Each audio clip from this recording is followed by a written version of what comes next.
Essa é a verdade. Então, cara, use o seu cliente mais para construir estratégia do teu negócio. Para de sentar em cima das tuas decisões. Começa a ter olhos no resultado e ouvido nos clientes. O cliente ele é o melhor consultor que você pode ter no teu negócio. Não existe consultoria no mundo. Se você contratar a consultoria mais cara do mundo, a primeira coisa que ela vai fazer é ouvir teus clientes. Então, começa a fazer as perguntas melhores. Começa a documentar. Para com aquela coisa de conversar com o cliente ser um papo de bar. Começa a documentar o que você está falando com o seu cliente. Toda empresa deveria ter um comitê do cliente. Uau. Toda empresa deveria ter um comitê de cliente. Amigo, vamos falar de cliente? Vamos. Você acha que ninguém no mundo fala como cliente como você? Acho que é porque eu sou realmente apaixonado pelo cliente, assim. Eu tenho uma tese que eu acredito que as empresas mais bem-sucedidas e os líderes mais bem-sucedidos da última década, obviamente não dá para falar disso, às vezes, de uma determinada indústria, que aí é uma questão de fabricação e demanda, então a gente tem que ser verdadeiro, mas a estratégia ela está dentro do cliente. E a minha provocação ao gestor é que as empresas elas precisam ser multi-estratégicas. Porque não dá para você querer vender para pessoas diferentes da mesma forma. Uau! Então, ou você começa a encarar e criar multi-estratégias na tua empresa. Para cada tipo de cliente, para cada tipo de necessidade, cliente. Então, tem perfil. O cliente lá que ele quer comprar pelo WhatsApp, tem o cara que quer comprar sozinho no site, tem o outro que quer receber a ligação. Então, se você cria, não, minha empresa vende só pelo site, só pelo telefone, você não vai atender 100% das pessoas da melhor forma possível. Então, você não vai ter a meta performance, que é acima da alta performance. Então, hoje é como eu penso, é como a gente trabalha duro no G4 para conseguir entregar isso, que é, cara, olha para o seu cliente, usa ele como fonte da estratégia. A estratégia vai nascer. E aí, cara, é muito simples. Olha a agenda do Benchimol. Olha a agenda do Adib. Olha a agenda do Caíto. Olha a agenda da Renata. Todo grande líder, ele tem uma proximidade grande com seus clientes. Ele está na ponta para entender o comportamento de consumo, para entender quando o cara entra na loja o que ele procura primeiro, o que ele quer, para ele conseguir criar uma estratégia. E estratégia, Paulo, eu vejo hoje, isso é um negócio muito sério que eu vou falar aqui. Tem muita empresa. O Brasil é um país muito rico. Muito rico. Muito rico. O Brasil é um país com muita oportunidade. Então, você abrir um negócio, ter uma ideia, ser um pouquinho bom e dar certo, não é difícil. O problema é você se manter, o problema é você crescer. Esse é o grande desafio, que precisa de preparo. Uhum.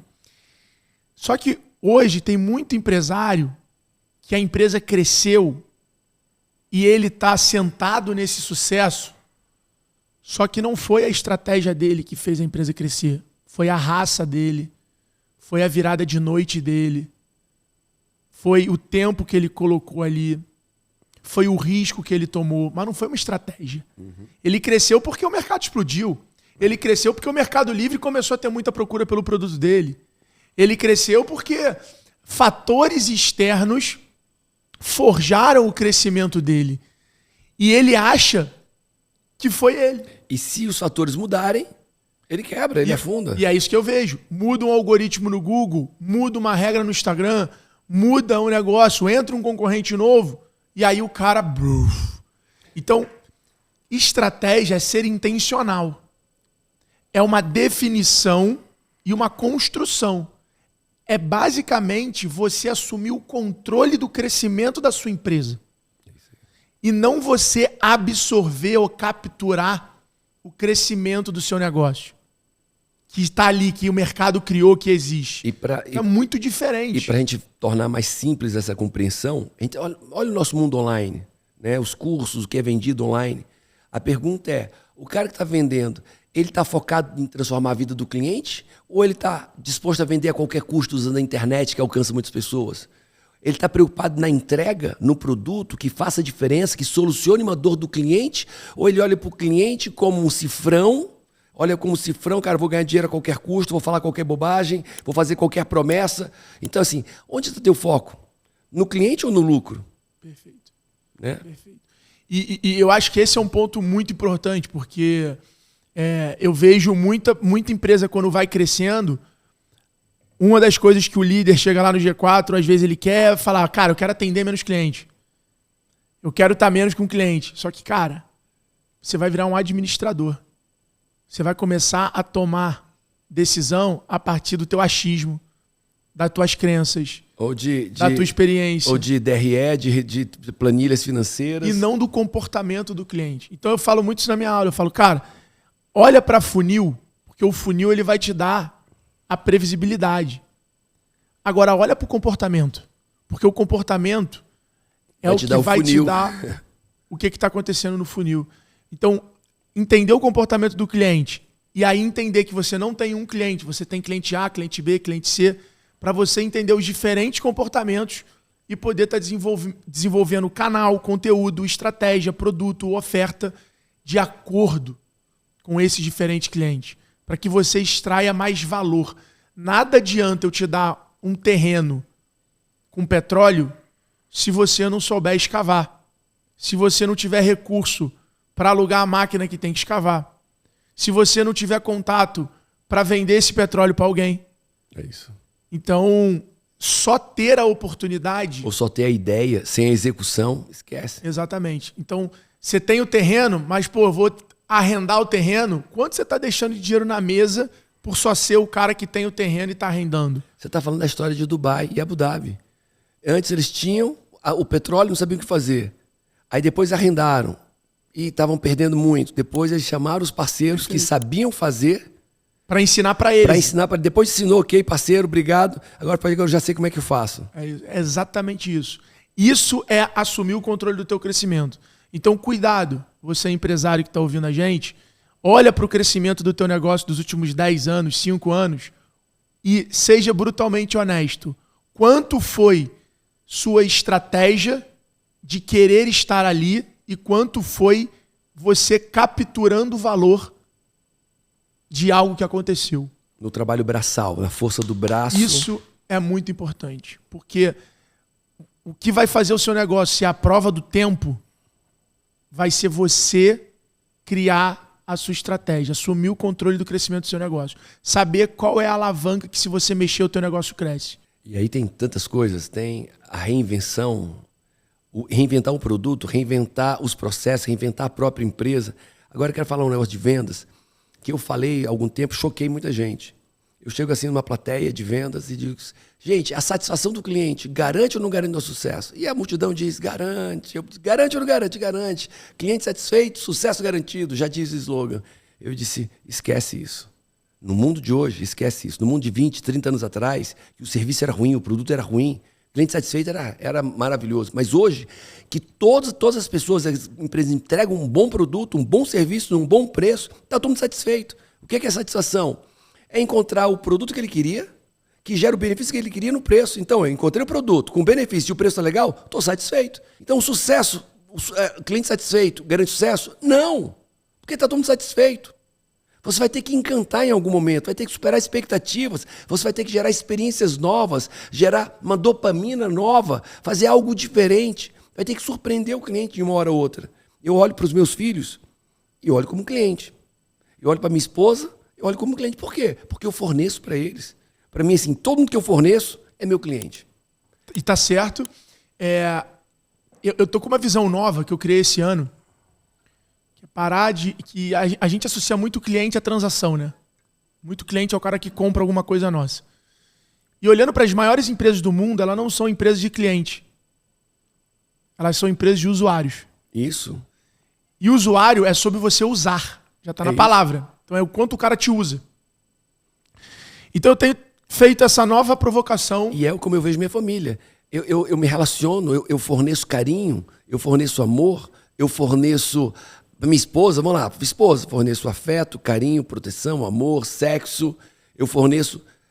E se eu parar de fornecer, ela parar de ser minha usuária? Se eu não forneço, ela não é minha usuária, como é que vai ficar a satisfação dela? Exatamente isso. Essa hoje é a minha nova visão de, cara, como é que eu olho para minha empresa e passo a olhar para os meus usuários e não olhar para os meus clientes, mas para os meus usuários. Porque no final, a transação, a compra, ela é consequência da qualidade que eu entreguei para esses No usuários. relacionamento. E isso é o conceito de comunidade, que é, no final do dia, o que faz um ecossistema acontecer. Então, eu sempre estou fazendo essa analogia, o Fred Gelli que me ensinou isso com a natureza das coisas. Então, cara, se a árvore não usar a água que está na terra, dá ruim. Então, no final, a natureza ela está toda hora usando todos os recursos que ela mesma gera para que ela toda funcione. Então, acho que numa empresa é igual. Então, eu tenho parado de olhar muito para cliente e olhado para usuários. E uma das coisas que eu quero te fazer esse exercício aqui ao vivo. O que é mais importante? O cliente comprar de novo ou ele indicar para alguém? Cara, o mais produtivo é indicar para um monte de gente. Perfeito. O sucesso do cliente é quando aquele cara se torna um promotor da tua empresa. Embaixador. Por quê? Porque esse efeito vai fazer com que você tenha um resultado orgânico maior. E o que faz uma empresa dar lucro, o que aumenta a margem do negócio, é exatamente o poder que essa empresa tem de geração de demanda de receita orgânica. Então, comprar crescimento, qualquer pessoa competente vai executar. Então, vai entrar alguém no mercado com dinheiro e vai fazer. Agora, conseguir criar uma estratégia onde você tem a avenida de crescimento, a alavanca orgânica, são poucos que conseguem. Eu costumo dizer assim, primeiro venda. Depois, para aquela pessoa. Depois, venda mais para aquela pessoa. Depois, venda produtos que agreguem mais valor na vida dela. Produtos mais caros. Depois que você fez isso, ela precisa vender isso para outras pessoas. Ela precisa vender a ideia para outras pessoas. Então, vender para uma pessoa, vender mais para aquela pessoa, vender produtos que solucionam, produtos de valor agregado para aquela pessoa, fazer ela continuar comprando produtos e fazer ela trazer um monte de gente para comprar com ela. E aí eu te falo, por que as pessoas hoje, as empresas, não têm um diretor de indicação? Uau! Lá na Febracis, é um case de indicação nacional. A gente está falando aí de 20% a 40%. 70%, 80% da nossa empresa é indicação. É indicação. E como não tem um diretor responsável por isso? Porque a indicação está em toda a etapa da jornada. A indicação ela acontece na primeira ligação, quando você fala assim, quer trazer teu sócio? Pô, você tem algum amigo que você acha que faz sentido? Aí ela vai e recebe um kit, ela vai postar. Postar é indicação, não é indicação? Postar é indicação. Aí ela vem no evento, aí ela cobra o evento, é indicação. Aí ela grava um depoimento, é indicação. Então, cara, a indicação ela tá em toda a jornada. Ela pode acontecer de várias formas, em momentos diferentes. E por que não tem um CPF responsável por esse indicador? Falar, cara, como eu aumento, quais são as iniciativas, quais são as ações? Tem um indicador, sou eu. Tenho que botar um cara embaixo de mim para trabalhar nisso. E olha só, aí eu vou dar dica para as pessoas. 70%, 80% dos nossos clientes são clientes que passam 2, 3, 4, 5 anos sendo nossos clientes. E são os clientes que indicam. O pai traz o filho. Cara, estava no Método CIS, teve um dono de uma empresa que trouxe 250 funcionários. E já tinha trazido 250. Só que o cara tem 20 mil funcionários, ele disse, vou trazer todos. Aí tem outra pessoa que trouxe 40 funcionários, que outro que trouxe a família inteira, 13 pessoas, a família inteira. Então, qual é a dica? E todo mundo quer isso. A primeira coisa que você tem que olhar é que o Alfredo está falando. Como é que você olha para a pessoa? Porque se você olhar para o teu cliente com amor, com respeito, generosidade, assim, o que é que eu vou fornecer para ele para mudar a vida dele? Por que eu estou dizendo isso? Porque quanto melhor o produto, quanto melhor o serviço, mais fácil é vender. Quanto mais transformar o teu produto, mais ele vai querer levar aquele produto para a mãe, para a irmã, para o pai, para a empresa inteira. Então eu vejo pessoas olhando para o cliente ou para o usuário como um cifrão. Não estou preocupado com a entrega, não estou preocupado com a transformação, não estou preocupado com se eu estou solucionando o problema dele, eu quero ganhar dinheiro dele. Ou seja, não estou nem para o meu produto. E aí eu vendi para o cara comprou, eu sou bom de vendas, sou bom de marketing, mas ele não compra, ele não indica. E esse cara agora vai ter que fazer tráfego pago caríssimo, ele vai ter que criar novos movimentos para fazer novas promessas vazias, para pegar novas pessoas incautas, para fazer de novo uma venda que não muda a vida dela, depois larga ela para pegar mais gente. É caro, é trabalhoso e diz quem a pessoa é. Perfeito, concordo 100% com as palavras, porque essa é a verdade. Então, cara, use o seu cliente mais para construir estratégia do teu negócio. Para de sentar em cima das tuas decisões, começa a ter olhos no resultado e ouvido nos clientes. O cliente ele é o melhor consultor que você pode ter no teu negócio.